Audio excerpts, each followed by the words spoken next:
اور گلستان سعدی کا نادر نسخہ جو سونے کے پانی سے لکھا ہوا تھا اور دھوپ اور چھاؤں میں الگ الگ رنگ کی لکھائی دکھاتا تھا۔ دادا جان اور والد صاحب کی ذاتی ڈائریاں سب غائب تھیں۔ کمرہ یوں لگ رہا تھا کہ گودام کے طور پر استعمال ہو رہا تھا۔ سامنے والی پوری دیوار پر جو تصویر 15,000 روپے کی لگوائی تھی وہ جگہ سے پھٹ چکی تھی۔ میں پز مردہ ہو کر لائبریری سے باہر نکل آیا۔ بلائی منزل پر یہ وسیع و عریض لاؤنج بھائیں بھائیں کر رہا تھا۔ یہ کیا؟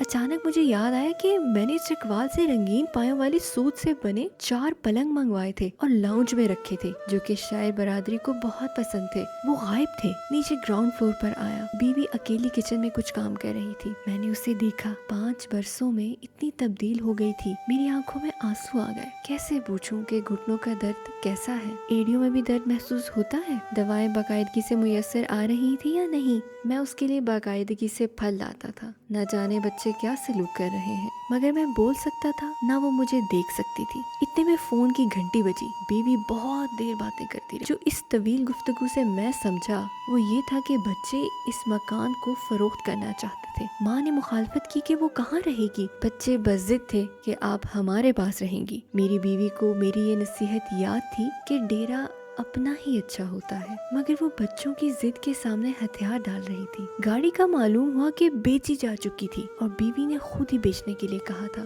کہ اس کے لیے ایک چھوٹی آلٹو ہی کافی ہے۔ اتنے میں ملازم لاؤنج میں داخل ہوا۔ یہ نوجوان اب ادھیڑ عمر کا لگ رہا تھا۔ میں اس کا لباس دیکھ کر دھنگ رہ گیا۔ اس نے میری قیمتی برانڈڈ قمیض جو کہ ہانگ کانگ سے خریدی تھی وہ پہنی ہوئی تھی۔ نیچے وہ پتلون تھی جس کا فیبرک میں نے اٹلی سے خریدا تھا۔ اچھا، تو میرے بیش بہا ملبوسات ملازموں میں تقسیم ہو چکے تھے۔ میں 1 سال لوگوں کی نگاہوں سے غائب رہ کر سب کو دیکھتا رہا۔ ایک بیٹا بیٹی کے گھر جا کر ان کی باتیں سنی۔ کبھی کبھار ہی ابا مرحوم کا یعنی میرا ذکر ہوا، وہ بھی سرسری سا۔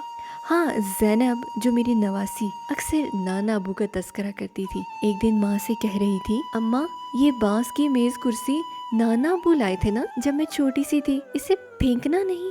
ماں نے جواب میں کہا، جلدی سے کپڑے بدل کر کھانا کھاؤ، پھر مجھے میری سہیلی کے گھر ڈراپ کر دینا۔ میں شاعروں ادیبوں کے اجتماعات اور نشستوں میں گیا، کہیں اپنا ذکر نہیں سنا۔ جو بات بات پر مجھے جدید غزل کا ٹرینڈ سیٹر کہا کرتے تھے جیسے بھول ہی چکے تھے۔ اب ان کے ملازموں نے میری کتابیں الماری سے ہٹا دی تھی۔ ایک چکر میں نے قبرستان کا لگایا۔ میری قبر کا برا حال تھا، گھاس اگی ہوئی تھی اور کتبہ پرندوں کی بیٹوں سے اٹا تھا۔ ساتھ والی قبروں کی حالت بھی زیادہ بہتر نہ تھی۔ 1 سال کے جائزے کے بعد میں اس نتیجے پر پہنچا کہ میری موت سے تو دنیا کو فرق ہی نہیں پڑا، ذرا بھر بھی نہیں۔ بیوی یاد کر لیتی تھی، تاہم بچے پوتے پوتیاں نواسے نواسیاں سب مجھے بھول چکے تھے۔ ادبی حلقوں میں اب میں تاریخ کا حصہ بن چکا تھا۔ جب بڑے بڑے محکموں اور اداروں کا میں سربراہ تھا، وہاں ناموں والے پرانے بورڈ ہٹ چکے تھے۔ دنیا رواں دواں تھی، کہیں بھی میری ضرورت نہ تھی، گھر میں نہ باہر۔ پھر تہذیبی، معاشرتی اور اقتصادی تبدیلیاں تیزی سے آ رہی تھی اور آئی جا رہی تھی۔ ہوائی جہازوں کی رفتار 4 گنا تک بڑھ چکی تھی اور دنیا کا سارا نظام سمٹ کر موبائل فون کے اندر آ چکا تھا۔ میں ان جدید ترین موبائلوں کا استعمال ہی نہیں جانتا تھا۔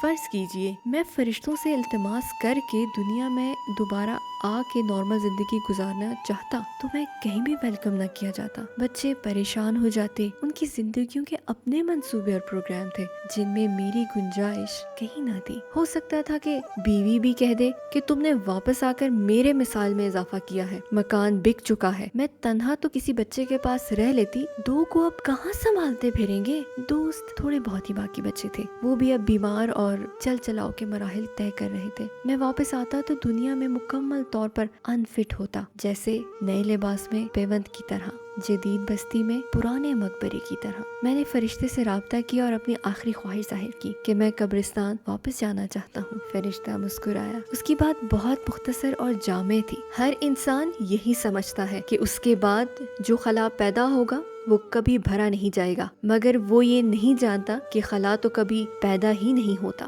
ہمارے دماغوں میں یہ بھی سوچ ہے کہ یہ گھر، یہ کاروبار، یہ نوکری، یہ دنیا، گھر، بچوں کی ضرورتیں اور سارے کام کاج میری وجہ سے ہی تو ہے۔ اگر میں نہ رہا تو دنیا کی گردش رک جائے گی۔